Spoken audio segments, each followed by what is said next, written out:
खंडक पोखरवा जल उमड़ल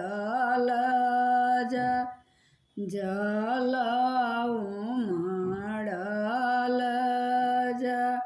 ताई बीचे ठाड़ी अनजानो देई उनके कुछु न सोध उनके कुछु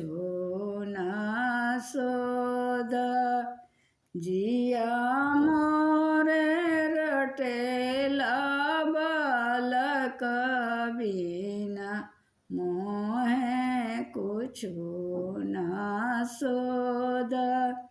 मोहे कुछु न सोध थर